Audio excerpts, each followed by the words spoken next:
ரீசெண்டாக இப்போ ஒரு நியூஸ் வந்துச்சு என்னன்னா, தெருவில் முடியாமல் இருக்கிற தெரு நாய்கள் எல்லாம் கருணை கொலை செய்யலாம். இதுக்கு தமிழ்நாடு அரசு பெர்மிஷன் கொடுத்துருச்சு அப்படிங்கிற ஒரு நியூஸ் வருது. இதை பார்த்தோன்னே எனக்கு அவ்வளோ ஒரு கோவம் வந்துச்சு. என்ன எப்படி அது இருக்குன்னா, இந்த தமிழ்நாடு அரசு தெருவில் இருக்க நாய்களுக்காக என்ன இது வரைக்கும் செய்துச்சு அப்படிங்கிற ஒரு கேள்வி நமக்கு எல்லாருக்குள்ளுமே வரும். பெங்களூர்ல பார்த்தீங்கன்னா தெருவில் இருக்க நாய்களுக்கு சத்துணவு போடணும் அப்படின்னு சொல்லி சிக்கன் முட்டை போடணும்னு அங்க ஒரு அரசு அறிவிக்கிற அதே சமயத்துல தமிழ்நாட்டுல இப்படி ஒரு மோசமான அறிக்கை பார்க்கும்போது ரொம்ப ஆக்ரோஷமா நமக்கு அவ்வளவு கோபங்கள் வருது. நீங்க என்ன என்ன செய்தீங்க? தமிழ்நாடு அரசு என்ன தெருநாய்களுக்கு என்ன செய்திச்சு? ஒரு பர்டிகுலரா ஒண்ணு சொல்லுங்க அப்படின்னா எதுவுமே கிடையாது. மிஞ்சி இப்போ இங்க பல இடங்கள்ல பெரிய பெரிய அரசு பதவியில் இருக்கக்கூடியவர்களுக்கே தெருநாய்கள் பிடிக்க மாட்டேங்குது. நாங்க போனாலே தெருநாயா, நீ தெருநாய்க்கு வந்திருக்க, வெளியில போ அப்படின்னு பல அவமானங்களை நாங்க இன்ன வரைக்கும் நாங்க சந்திச்சுட்டு இருக்கோம்.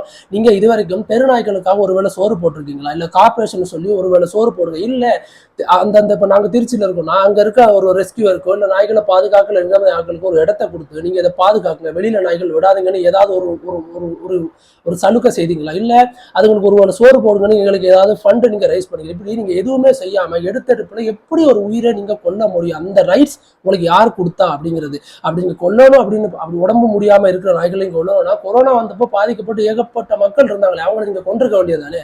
அவங்களை கொன்னீங்கன்னா உங்களுக்கு அவங்க கேள்வி கேட்பாங்க. இது உங்களை கொண்டா யாரும் கேள்வி கேட்க மாட்டாங்க அப்படிங்கிற ஒரு அலட்சியம் அப்படிங்கிறது தான் நான் அந்த விதமாக தான் நான் இந்த விஷயத்த நான் பார்க்குறேன். அண்ட் ஆல்சோ அதை தவிர்த்து எனக்கு இன்னொரு கேள்வி இருக்கும்னா, இதுவே ஒரு ஆடு மாடு கோழிகள் இந்த மாதிரி ஆகிப்போனா அதை அடிச்சு கறியாக்கி மனுஷருக்கு வித்துருவாங்க. ஏன்னா அதனால ஒரு யூஸ் இருக்கு. இப்ப நாய்கள் இறந்து போச்சுன்னா அதை கறியாக்க முடியாது, அதனால இதை கொலை பண்றாங்களோ அப்படிங்கிற ஒரு எண்ணத்துக்குள்ள நம்மளை கூட்டிட்டு போகுது இவங்களோட அந்த அறிக்கை.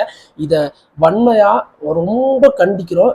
இதை ரிட்டர்ன் எடுக்கணும். திரும்ப இந்த அறிவிப்பை சிஎம் அவர்கள் ஐயா அவர்கள் இதை ரிட்டர்ன் எடுக்கணும் அப்படிங்கிறதுதான். உங்களால பார்க்க முடியலன்னா எங்களை ரெஸ்கியூவர் இங்க திருச்சி எடுத்துக்கோங்க. திருச்சி அப்படின்றத தாண்டி வேற ஒரு இடங்கள்ல ஏகப்பட்ட ரெஸ்கியூவர் அவங்களுக்குன்னு ஒரு இடத்த ஒதுக்கி ஒரு ஏக்கரோ இல்ல குறிப்பிட்ட ஒரு இடங்களை ஒதுக்கி தெருநாய்களை நீங்க பாதுகாக்கணும்னா நாங்க பாதுகாத்துட்டு இருக்கோம். நாங்க பாதுகாக்கிற எங்களுக்கே பாதுகாப்பு இல்லாம தான் தெருநாய்களை நாங்க பாதுகாத்துட்டு இருக்கிற பட்சத்துல இங்க நீங்க என்ன அடிப்படையில அதை நீங்க கொல்லணும் அப்படிங்கிற முடிவு எடுத்தீங்கன்னு எனக்கு இன்ன வரைக்கும் எனக்கு புரியல. யாரும் அதை கேள்வி கேட்க மாட்டாங்கன்னு நினைச்சிட்டீங்களா?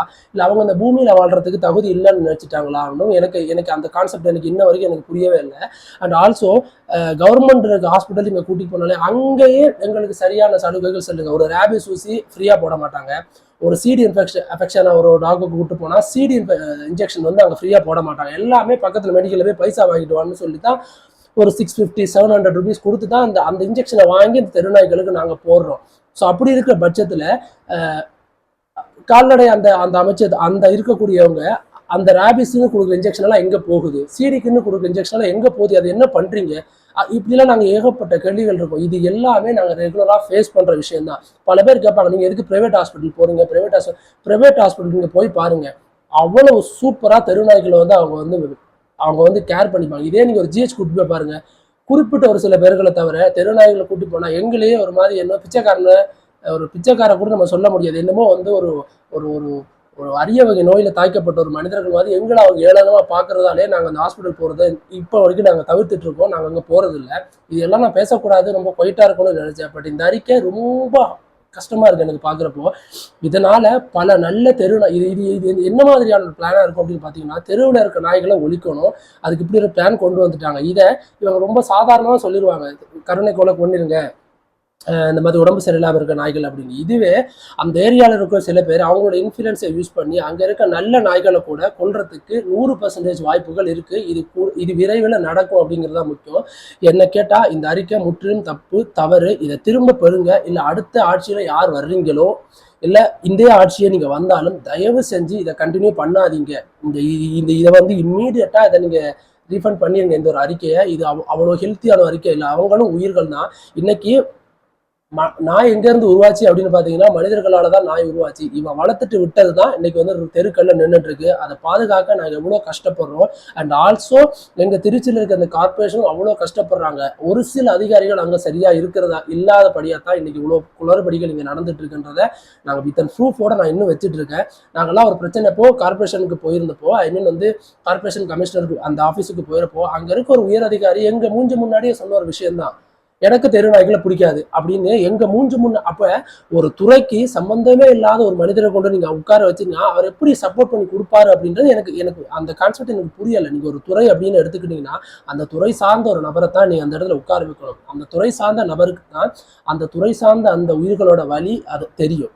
ஸோ எடுத்த எடுப்புல எனக்கு நாய்கள் பிடிக்காதுன்னு சொல்ற ஒரு ஒரு அதிகாரியோட நீங்க அடுத்த வார்த்தை பேசுறதுக்கு உங்களுக்கு வார்த்தை வராது, உங்களுக்கு பேசவும் தோணாது. இதுதான் கான்செப்ட். இதுதான் பல ஊர்கள், பல கார்பரேஷன் அண்ட் கமிஷனர் கார்பரேஷன்ல நடந்துட்டு இருக்க விதங்கள். இதுதான் இன்ன வரைக்கும் நடந்துகிட்டு இருக்கு. குறிப்பிட்ட அவங்களோட ஒரு ஒரு சில சப்போர்ட்ஸ் வேணும்ன்றதுக்காக அந்த நபர்கள் சொன்னா மட்டும் அவங்க அதை செய்வாங்களே தவிர, மற்ற நாங்கள் எங்களை மாதிரியான நாய்களை பாதுகாக்கிற பல உயிர்கள் போய் நின்னா அவங்க யாரும் எங்களுக்கு மரியாதை அப்படின்னு விஷயம் தர்றதில்லை. தெரு நாய்களுக்கு இது வரைக்கும் எதுவுமே செய்யாதவங்க எப்படி அதை கொல்லலாம் அப்படின்னு உரிமை மட்டும் எங்களுக்கு யாரு கொடுத்தா? நீங்க இது வரைக்கும் ஒருவேளை சோறு போட்டிருக்கீங்களா? இல்ல கார்பரேஷன்லேருந்து அது ஃப்ரீயாக வந்து ரேபிஸ் ஊசி போடுறோம் இது வரைக்கும் ஒரு கேம்பெயின் நடத்திருக்கீங்களா? இல்லை சீரியஸ் எஃபெக்ஷன் கொண்டு வாங்க, நாங்கள் இன்ஜெக்ஷன் போட்டு வரோம், குறிப்பிட்ட ஒரு மாதத்துக்கு ஒரு 100 ரூபாய்க்கு போடுறோம் அப்படின்னு சொல்லி இந்த என்ன நடந்திருக்கா? இது எதுவுமே அவங்களுக்கு பண்றது இல்லை. அப்புறம் எப்படி அது ஹெல்த்தியா இருக்கும்? இப்போ நமக்கு ஒரு குழந்தை பிறகுது, அதுக்கு நீங்கள் எந்த ஒரு ட்ரீட்மெண்ட்டும் பார்க்காம அது எப்படி ஹெல்த்தியாக வளரும்? அது நிறைய ப்ராப்ளத்தோட தானே வளரும். ஸோ அதுதான் இங்கே நடந்துகிட்டு இருக்கு.